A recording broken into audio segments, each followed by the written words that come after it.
Good afternoon. You've joined us on Likeable Science here on ThinkTech Hawaii. I'm your host, Ethan Allen. With me today in the studio is ThinkTech's own Jay Fidell. Welcome, Jay. Good to have you on board here, Jay. Nice to be with you, Ethan. Excellent. We're going to be talking today, taking a little verge into the realm of education, and particular education for sustainability. You know, sustainability is a hot topic these days. There's a growing recognition all around the world that sustainability is important. The world is not infinite. We have finite resources. We may have passed peak oil already. Water is in scarce supply in many places. All kinds of limitations. We need to be thinking about how we can sustain ourselves without having to rely on resources from beyond. And that presents a lot of challenges. And what do you mean we? What I mean is, you're talking about we the islands? Well, or yes. We any island? Any island, the whole, basically there's almost a growing recognition that the Earth itself is like an island, as it were. It's a relatively small bunch of people all connected together with limited resources and no place really to go to get them other than to themselves. So this is an attitude that the Pacific Islands have had for thousands of years. Many of the smaller islands have been very isolated, had to be very self-reliant for eons and eons and eons, and have a lot to teach us about sustainability.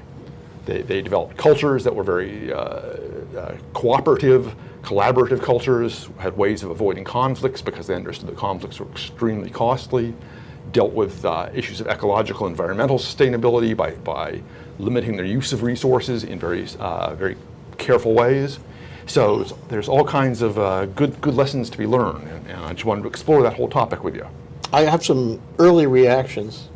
You know, it's a very interesting topic you've outlined, and I spent some time in the naval service, and I watched big ships and small ships, and of course a ship itself is a community. It's an island, and the social structure of that ship is really interestingly dependent on the size of the ship. So for example, in a big battleship or an aircraft carrier, a lot of people on that carrier are not going to know each other. It's a big city. But if you go to a submarine, where what are the nuclear submarines, 60 people, maybe 70 people, maybe 100, less I think. They'll all know each other. They live in close quarters. And their social discourse with each other is entirely different than you would find on a carrier or, in a big city on the mainland. And so you say, why? I mean, why is life so different? Why are human beings different in small quarters? Okay, let me add one more thing. Sure. When I first came to Hawaii, I mean, like the day I came here, which was October 1st, 1965, my boss in the Coast Guard said to me, Jay, you will never understand Hawaii until you go to Japan. Okay? So he gave me orders to go to Japan and look around. Could you imagine getting orders like that? I had no task to do, just look around, familiarize myself. And he gave me, people to look up, and I had a nice time for a week or so. On the way, took an old rickety plane, World War II plane, a C-123, and we island hopped all the way through your islands, Ethan, your islands, through the South Pacific. It was out of Michener, the whole thing. And one of the places we stopped was Wake Island. Wake Island was an FAA island. It was operated by the FAA, and it had towers on it, and it had 2,800 people. That was it. That was the whole thing, and they all knew each other. It was a great social community and experiment. It was the island experiment. They acted differently because they were a closed system, okay? And they were so nice. They were nice to each other, just like in the submarine. The men on the submarine, they're nice to each other because they have to be. And you can expand that to say, the old story about, Oahu, about Honolulu, what goes around comes around. It's very threatening. You can say to the other guy, it's a small island, which means I'm going to get you. I know where you live. Better be nice to me. If you're not nice to me, I have too many ways to get back at you. And so islands have a different sociology. Okay, a whole different mindset. Go to the mainland, go to a city of, New York City, 12, 15 million people, whatever it is. You're never going to run into him again. And he can't find you. You live at opposite ends of that city. It's like different worlds. And so life's different on an island. Exactly. And so many examples of that. So, what I was going to say to you was, sustainability, like in Australia, another example, Australia. It's an island. Okay, and when the prisoners went down there to originally settle the place back in the 19th century, 18th century, I guess, they had to learn to be reliant. They were at the wrong end of the balance with Britain. And they had to farm, they had to find water, they had to build their cities, their communities by themselves with precious little help from anyone. And it was a study in how you can build a civilization, which they did, under the duress of being convicts and all in those days. Right. You can build a civilization once you understand self-reliance. I like that term better than sustainability, by the way. Okay. I think it's what we're really talking about, self-reliance. I'm going to make this happen myself. I'm going to grow things, find water, make shelter. I'm going to solve all those problems. And actually, in terms of quality of life, it's a better quality of life because solving problems successfully gives you a better quality of life. It gives you gratification. Yeah. So all I'm saying is I think we have to begin this discussion with that notion, that self-reliance is islands are all about self-reliance. Exactly. But they've changed. Right. But there is, to go back to your initial point about traveling in the ships, there's an old Hawaiian saying that translates to something like, the island is the canoe is the island. And when they would take long sea voyages with a small group on essentially a double-hulled canoe, yes, clearly you cannot have people bickering with one another, at odds with one another. You have a very limited amount of space, very finite resources. You must be very self-reliant. At the same time, you must know that you can rely on your fellow community members too, because you cannot do it all yourself. You can't always be paddling. When you aren't paddling, the canoe still needs to be moving forwards. You need to know that your fellows will paddle and do their share too. And this is what the self-reliance on islands is all about. I think it's about everyone having a great dedication to the community and a great affiliation, much tighter than we get in the mainland U.S., I think. Okay, so there we have it. We've established a couple of points. One is living on an island, being a part of a society on an island is different. It's challenging. It's gratifying. It's a different social structure among human beings, and maybe in a funny way, a better social structure. Because you have to be kind and respectful, which it's really important, and that also goes to quality of life. The bigger the island, the less critical those things are, and the smaller the island, you're gonna. Okay, so now the question is, this is Zola-esque in the sense that I give you those basic principles, and then I introduce new facts. And then we try to figure out how those new facts have changed, the conception that we had earlier before those new facts came. Okay. The new facts are McDonald's. The new facts are, telecommunications. The new facts are connectivity and transportation with other places. And now the purity, the exquisite purity of this perfect island, these perfect islands that Michener wrote about in Tales of the South Pacific, circa 1945, right after the war. How have our islands, all of our islands, South Pacific islands anyway, how have they changed because of connectivity? Some of them have changed more than others. Some of those Pacific islands of yours, they haven't really changed much. Connectivity is pretty fragile. They still have cargo cult kind of concept about things coming from elsewhere. But in Hawaii, we've changed a lot. And I say McDonald's, what I mean is, right. we lost the purity a long time ago. And how does that loss, how does that influence and that connectivity with other places change the pristine quality of self-reliance that we, the Hawaiians anyway, had at one time? That's a really interesting discussion. Exactly, and I think you hit on sort of a key point, because you mentioned all the sort of the virtues of the traditional island society being very closely connected, being very tightly affiliated, people being very nice to one another because that was culturally sort of called for. And practical. Right. And as we think about making the Earth as a unit more self-reliant, then we should think about embracing more of those attitudes and values more broadly in our rather than attitudes of conflict and We have a difference. long way to go before we get there, Ian. We certainly do. We certainly do. But there is, as you say, then in the Pacific, there's quite a spectrum from Hawaii, probably the most developed of the Pacific islands, to places considerably less so, Ponape, less so still, perhaps Yap, some of the outer islands in Chuuk and beyond, even less so. And yes, what parts of the new world, the global world, get to them when and how make a tremendous difference. I was, quite frankly, reasonably appalled on my first visit to American Samoa to drive down the street in this wonderful little looking island, and suddenly there's Kentucky Fried Chicken and there are plastic bags blowing around on the streets, and it seemed wrong. It seemed very like they'd gotten some of the worst parts of the culture. Well, that's an interesting point, because, and I had the same experience when I came here to Honolulu. I mean, New York City is where I came from, and it was relatively clean on the streets compared to Honolulu. I couldn't believe how people threw trash out of windows. These were not tourists, okay? So on the one hand, we say there are virtues in an island because you, as a matter of practical, requirement, you have to be respectful, and you don't want to get into arguments because they come back on you.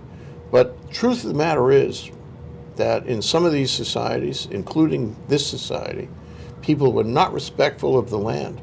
And when they tell you, we learned sustainability, it was very important, we learned to respect the land and care for the land, they were throwing trash out the windows. A lot of people did that. So it's not as simple as it seems. Right, no, nor is it as universal. The classic case, I guess, is Easter Island, which apparently had been richly forested, a land of many resources that was essentially overexploited by the people who lived there, who gradually cut down all the trees and changed the whole microclimate of the island, and it could no longer support the culture, and everyone finally had to leave. And they just... Same thing. Right. So, they had their virtues, but they also had their vices. Right. Destructive vices. Right, and the whole ecological balance that is set up in traditional island societies about fishing and not taking certain fish at certain times in certain places, which often contributes to environmental sustainability of that fish population. Some of that's done very purposefully, understanding that it's good for the fish population. Others of it was done more or less randomly, apparently, just because it was the whim of one of the local leaders not to do this or to do this at certain times and places. Right. And yeah, so interesting observation. You could have very different outcomes of that. Yeah. Sometimes it might work well, and some of the practices didn't work well. Yeah. So in those days, though, and I'm thinking of Hawaii, you had to have the special way of carving up the land with the pies, aha puaha. Right. And you had to have the fish ponds, and you had to grow the taro in a certain way, and that was survival. It was serious business, and somebody had to take care of it, watch it, and so forth. And it was, to go back to the word sustainable, it was going to last a long time. If it had not been interrupted, I think it would have lasted a long time. It would be in existence today. Just as a practical matter, it was their science, and it was science. Right. But then you introduce my Zola-esque influence, my telecommunications, all my cargo cult things coming in and burying the old civilization, and in doing so, those influences bury self-reliance too. You become dependent on the cargo. It is absolutely, you're absolutely right. It is one of the sort of the worst hangovers of colonialism that you see in islands, not so much here in Hawaii, but in other islands in Micronesia. These islands were colonized. They have been sort of given money, large amounts of money over a long period of time. People have gotten dependent upon that. Their whole economies are based on this steady influx of dollars coming on in. They don't have entrepreneurial cultures there. It's very hard to sort of get a new idea. But again, this ties in a funny way back to old culture. In a very tight-knit community culture, your getting ahead is not important. It's not nothing anyone would strive for, because your getting ahead isn't going to improve a lot of the community. Indeed, it could hurt the community. If you go out and catch all the fish and have them all for yourself, that's less for the community. So there was I think it's a really important point, especially here, because there is, this is nomenclature. You use the word sustainability, I use the word self-reliance, you use the word community, and community has so many layers of meaning in Hawaii, because back when, back at, say, the turn of the 19th century, community was really important. I mean, community was life and death. You couldn't be ostracized. That wouldn't work very well. And you don't want to cross the king. That would be bad. So you played in the sandbox. And the most important, just as you say, the most important thing is don't offend, don't break the taboos, don't be the nail that sticks up, all that stuff. We got to play together. And this whole thing about community, therefore, has an overtone, an implication of, as you say, I'm not going to climb out of the box. I'm going to play very well with everybody else. And my primary concern is that I am in line with the box. Exactly. And speaking of playing well, I'll look forward to playing some more with you after our first break here, but we do have to take a break. I'm Ethan Allen. You're with us on Likeable Science. My guest and partner, Jay Fidell, today. We're having a talk about education for sustainability. I'm Jay Fidell. That's Sharon Moriwaki of the Hawaii Energy Policy Forum. And every Wednesday we have Hawaii, the State of Clean Energy. We've been doing it for some time now, and we have some fantastic guests on there, unbelievable guests who give us insight into what is going on in a very complex, sometimes very confusing, sometimes very disappointing area of progress in the state. So we love doing this. We love meeting them. We love talking to them. We love having their ideas out on the table. So maybe, just maybe, we can all make some sense of what's going on. Sharon, what do you think? I think that's absolutely correct. We enjoy ourselves meeting with all these people and hearing about the energy and the state of clean energy, and hopefully we advance clean energy for the state. So it's terrific. Join us. Okay, it's every Wednesday. Okay, Wednesday is Energy Day. Every Wednesday, 4 to 5 p.m. Hawaii, the State of Clean Energy, here on ThinkTech Hawaii. We'll see you there. And we're back on Likeable Science here on ThinkTech Hawaii. I'm your host, Ethan Allen. With me in the studio today is ThinkTech's own Jay Fidell. We're talking about education for sustainability or self-reliance, as it were, and we're having a grand discussion about this. We've been talking a little bit about the difference in cultures on particularly small islands and traditional islands, as it were. And I think you bring up a very profound point there, Jay, in that we tend to think, as people who grew up in America, that our culture is sort of normal. But the U.S. actually has a very unusual culture, a culture of a great deal of independence, of individualism, where the individual is valued for what they do, what they can produce, what they can make, how they can innovate. And that's been certainly not in Japan, not in China, and not on the islands. It was not, that kind of individualism was not a virtue. It was indeed a rather dangerous vice.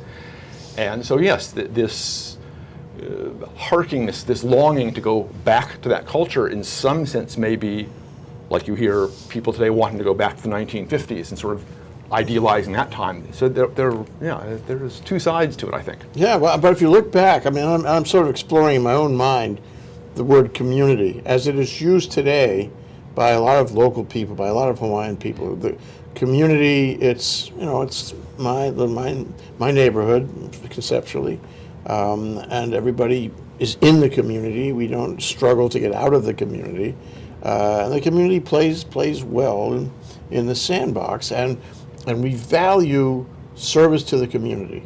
We value the common good for the community. And actually, ThinkTech, largely, this organization is built on the notion of trying to achieve some things for the common good. Exactly. Because we believe, I think you believe too, that the common good is the thing you should be working for, not your own advantage and your own agenda. To try to, if everyone was working for the common good, we would be in a kind of nirvana, as they might have been in some ways in the turn of the 19th century. But that, again, has been subject to the Emile Zola influences, which changed the way the pie works. And so this is a terrible conclusion, but somewhere along the line in the 19th century, the common good became less important. And working for the common good was not an essential anymore. And people were not playing in the box. Things were changing too fast. That's what change does. Exactly, yes. And there's the so-called tragedy of the commons, where when you have a set of resources that anyone can use as they please, that can work well with a relatively small group of users typically. But when you get too many people with too many sheep grazing on the commons, pretty soon your commons has no grass left for anyone, and everyone suffers. And yes, so in a small island community where you understood, you cared for your neighbor, they cared for you, you could go to them in times of trouble, they could come to you. In our culture, in the U.S. today, many people don't know their neighbors at all. They couldn't go to their neighbors if they wanted to. Wouldn't know the person in the apartment next to you. Right. Never. Lifelong, never. Right, and it's we've really lost something there, I do feel. But at the same time, it is what it is, right? Life has moved on. Can we recapture some of that, though, as you were sort of saying, what ThinkTech is trying to do, and what indeed Prel is trying to do in the Pacific, is help promote some of those Pacific Island virtues and values on a broader scale, and sort of say, yes, there's a lot to be learned from these island cultures that we could and should pay attention to. And acknowledging that and becoming aware of it can really bring, in and of itself, can bring good to people. Yeah, it's interesting because my experience here started in 1965, and there was a certain sense of common good. I mean, it was raucous. It was after statehood. Everybody was out for his own thing. I shouldn't say everybody, but a lot of people were. And things were in great transition, great change. A lot of changes happening, especially in the marketplace. In the economic market, tourism was growing. Businesses were being created. A lot of land deals were happening. It was pretty exciting in the 60s and the 70s. But I felt that the pristine quality that was still there, still lingering from before statehood, lingering from before the war, was under attack, because everybody, it's like all these people were coming to Hawaii, including me, because it was wonderful, it was a beautiful place. You could say the best place in the world. But I said, there's a tipping point here.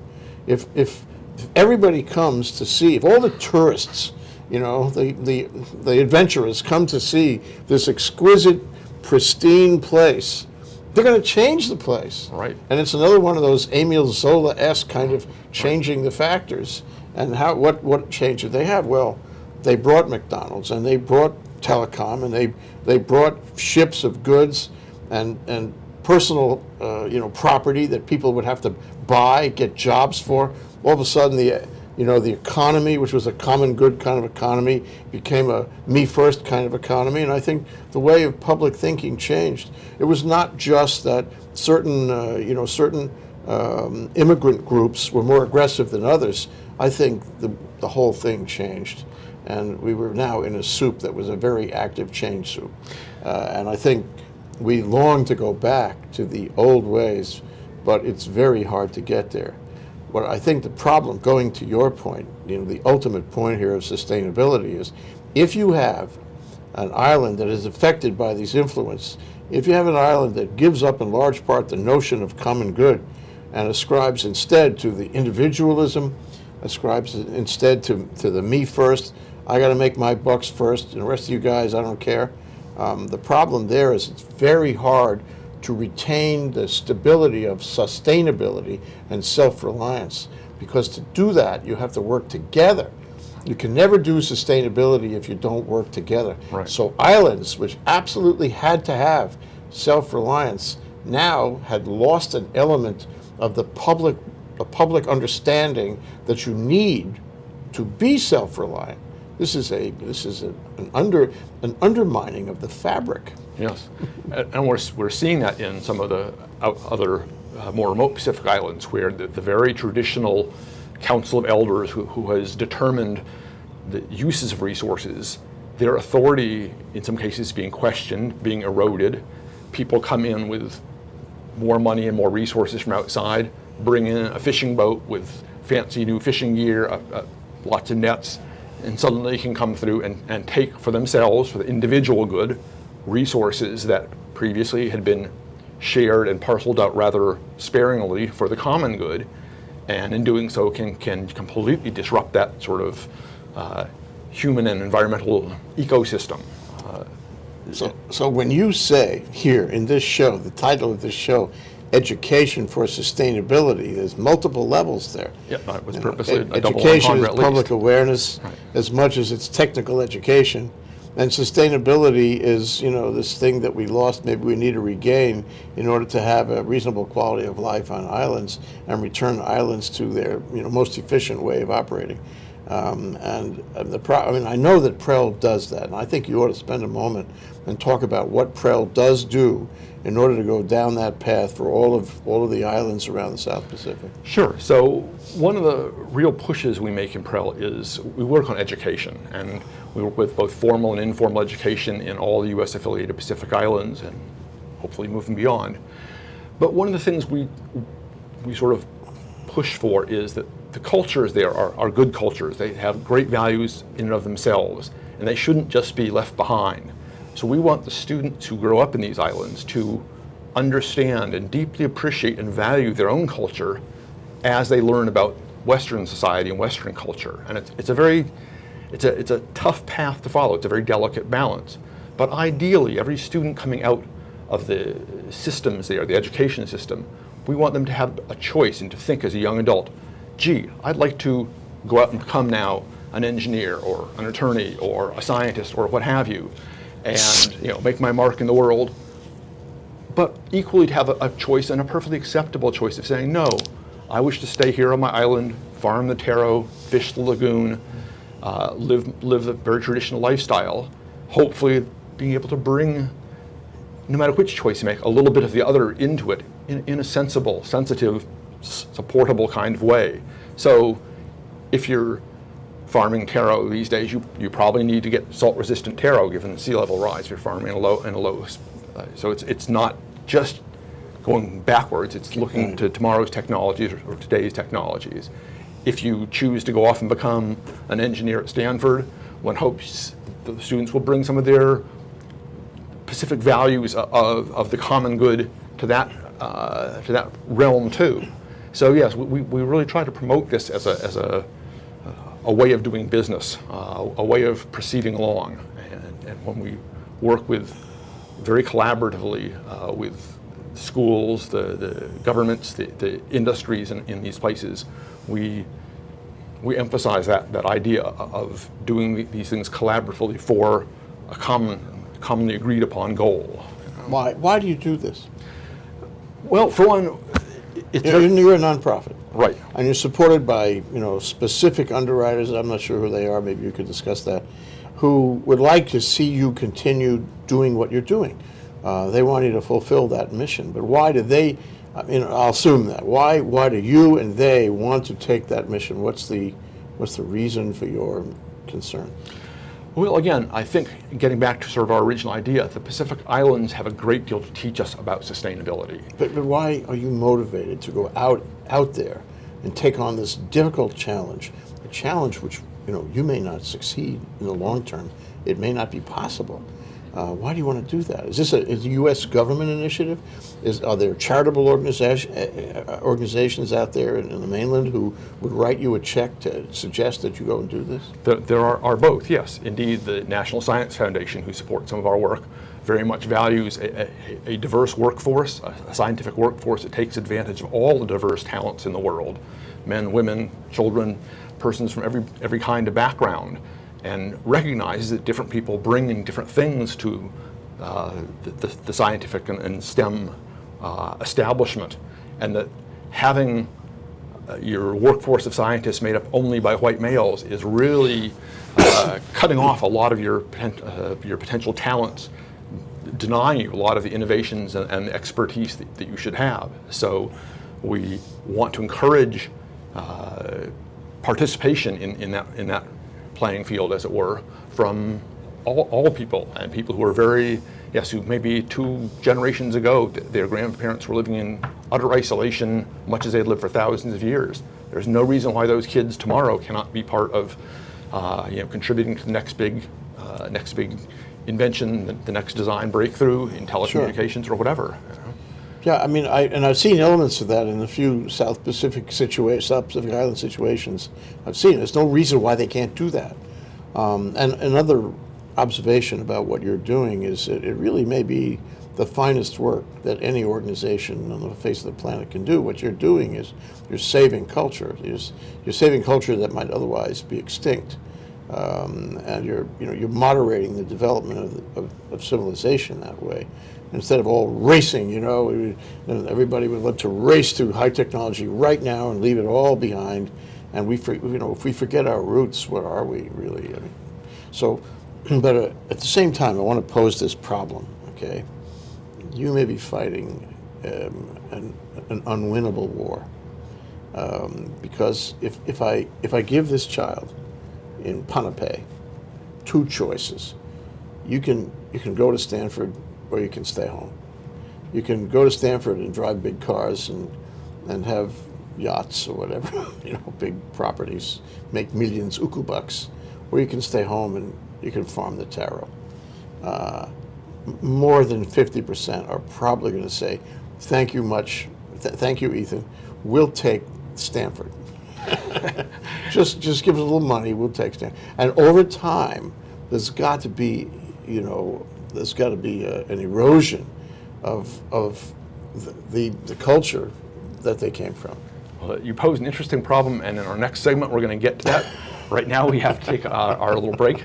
I'm Ethan Allen, your host on Likeable Science. With me, questioning me fiercely today, is Jay Fidell, and we're having a discussion on education and sustainability, self-reliance. Hi, my name is Dr. Rafi. Every week, I'm right here at ThinkTech Hawaii, 3 p.m. on Mondays. My show is Boards' Bio Briefings. What do we do here? Well, we watch sperm swim, we see if they catch anybody, we check out the latest biosimilars, the kind that, what was his name, the guy with the bicycle? I guess we forgot his name, but he was taking EPO and other human growth factors. We'll be talking about human growth factors. You want to know where to get some? Maybe I'll tell. Anyway, you can catch me, as I said, every week right here, Monday, 3 p.m., ThinkTech Hawaii, Dr. Rafi. You can also find me on Twitter, BioInfoMedical. Or you can catch me on Facebook, Dr. Rafael Boritzer. I'll be happy to converse with you. Aloha. And you're back on Likeable Science here on ThinkTech Hawaii, broadcasting from the ThinkTech studios in downtown Pioneer Plaza. With me today in the studio is Jay Fidell from ThinkTech, and Jay and I are having a discussion about education for sustainability, talking about how culture and plays into the ideas of self-reliance, individualism versus sort of communal attitudes, the common good versus the individual aspirations. So Jay, you were just posing an interesting question about if children graduate, say, from high school in islands and are given a choice between going off the mainland and staying at home. Actually, large numbers of them currently choose to stay on their local islands. Because they've grown up in these communities that are very tight-knit, they have tremendous ties, deep ties that I suspect we cannot imagine, to their families, to their neighbors, to their communities. And to sever yourself from that, even for a short time, must be a horribly traumatic experience, I would think. Thousands do, obviously. To some extent, this is probably a good thing. Certainly some of the islands are literally getting smaller. The Marshall Islands, certainly the land area is shrinking as they're low islands and the ocean is rising. Mm-hmm. There is less and less arable land there, less and less space. So you don't want an increasing large population. Because at some point that really begins to deteriorate everyone's quality of life. But at least as long as it's possible, we'd like to have each individual have that choice. Hopefully all individuals bearing in mind that I should not pursue my own good at the expense of the community, but rather my own good should hopefully be aligned with the community, right? Well, I mean, it's really interesting what you touch on. That is, I gave you my Zola-esque dilemma, the choice that the young man or woman has. Go to Stanford, get a big house, car, and yacht, live the life, the American dream, okay? Or stay home and plow the fields, and be with your family and immerse yourself in that culture, which is very comfortable, and it's a fine life. But there are factors that affect that choice. One is, you get all this information flow, the connectivity, and it comes and it describes to you the American dream every day. The television comes in, whether it comes in by wireless or cable or satellite, it comes, and it's just like the television we get. And it's got all these ads and everything, including the ads for Kentucky Fried Chicken and American Samoa, right? Same thing. Okay, so these people are being trained in the way of Southern California. They're being trained in the American dream. And after a time, those are their values. They got to have the Southern Fried Chicken. The taro is not good enough. They've got to go to Stanford and get the big house. And then you get, on top of that, and I'll stop here and let you respond. And on top of that, you get the process of brain drain, because what's going to happen is the ones who are more ambitious, the ones who are more capable of achievement, to put it that way, they're going to go to the mainland, leaving the others behind to tend the fields. Result is, over time, you have a process of selection going on, or deselection, however you look at it. And so these islands, do not retain the potential in terms of the human capital that they might have had we simply left them alone. Well, so part of that, again, I think it boils down, or it comes back to this question of values. And I mean, in an ideal world, of course, yes, perhaps the child goes off to Stanford, gets an engineering degree, and decides then, I'm going to use that engineering degree back in YAP and make YAP a better place for my kids to grow up. And I'm going to start a new company of solar technology to desalinate seawater and bring us more fresh water, for example. And in which case they have followed their own dream, they have contributed to their community and all, and that's what we'd like to see. And again, how many of them returning does it take for that to really pay off in big time? Well, I think you hit it right on the head. So you have, let's say, out of two kids who are faced with that choice, one is presumptively going to stay, and one is presumptively going to go. And of the ones who go to the mainland, about half, I'm making this up, but some percentage of those are going to stay in the mainland. You couldn't get them back to Pohnpei with, no way. They're going to stay in the mainland. They're going to become, surgeons, what have you. They're going to have a great life, and they're going to be into money and property and material things. That's the way it's going to be for them. What? But the other part, the other percentage of that group, the one that goes to the mainland, they will come back. They're capable of coming back.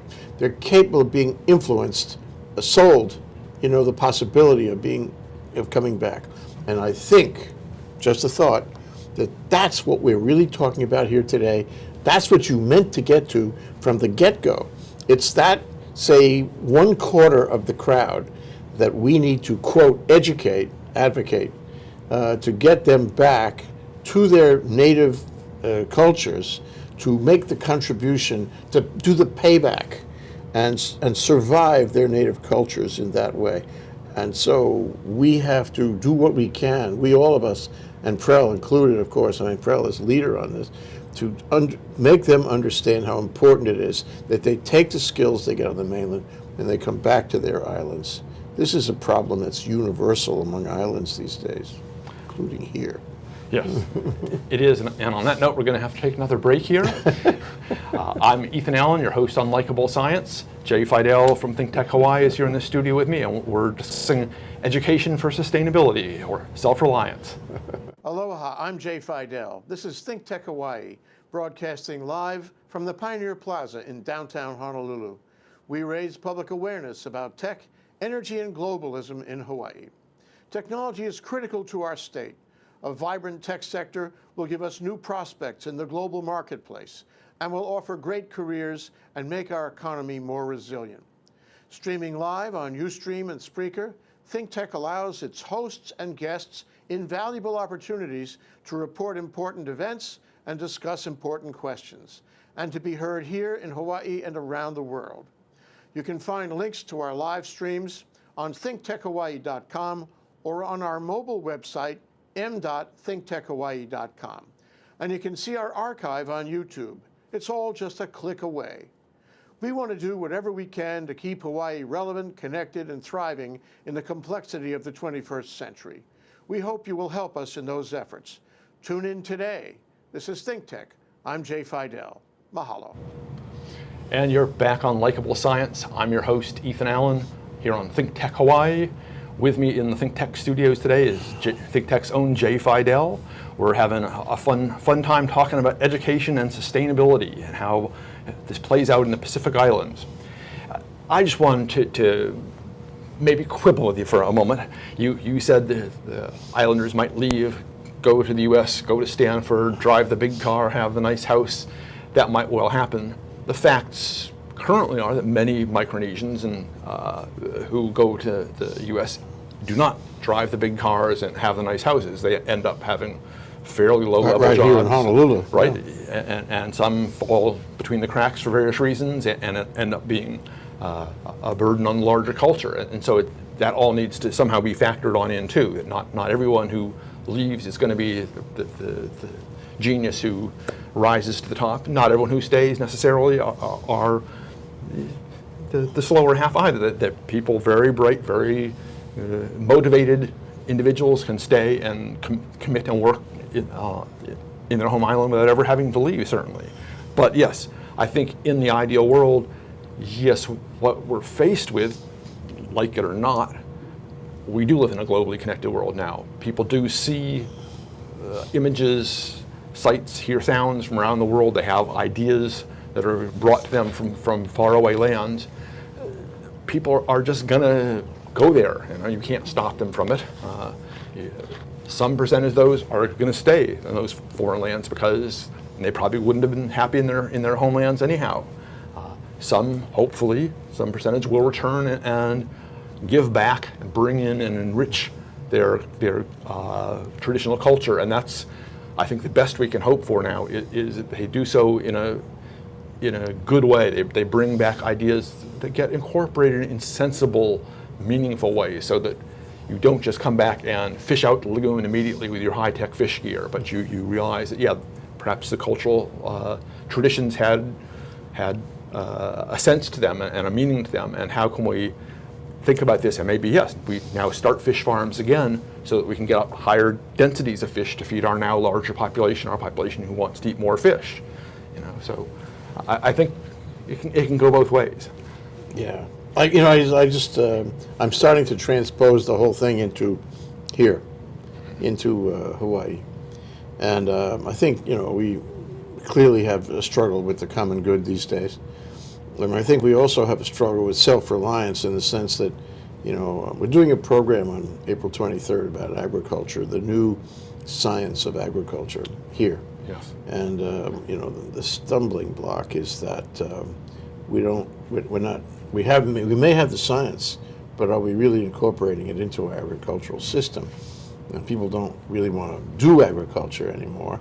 They'd rather do what, those ads are telling them the American dream should provide for them. So we haven't really made that much progress on diversified agriculture, technology or not. And if we haven't, then we don't have that kind of resilience, that self-reliance that you started talking about at the beginning. Sustainability. If we don't have a vibrant agricultural industry in the state, we can't feed ourselves. We become dependent on the cargo cult. Exactly. And currently, Hawaii brings in something like 85% of the food that we eat, and in turn exports something like 85% of the stuff we grow. And that seems like a nonsense system in many respects, right? Because it means a whole bunch of our resources are going to transport costs both ways, right? Which could be kept, it's like kept oil. here. It's Yes, like and oil. indeed, as you say, there are modern science has informed agriculture in some ways. There is a good deal of controversy over genetically modified organisms these days. We may have different ideas on that.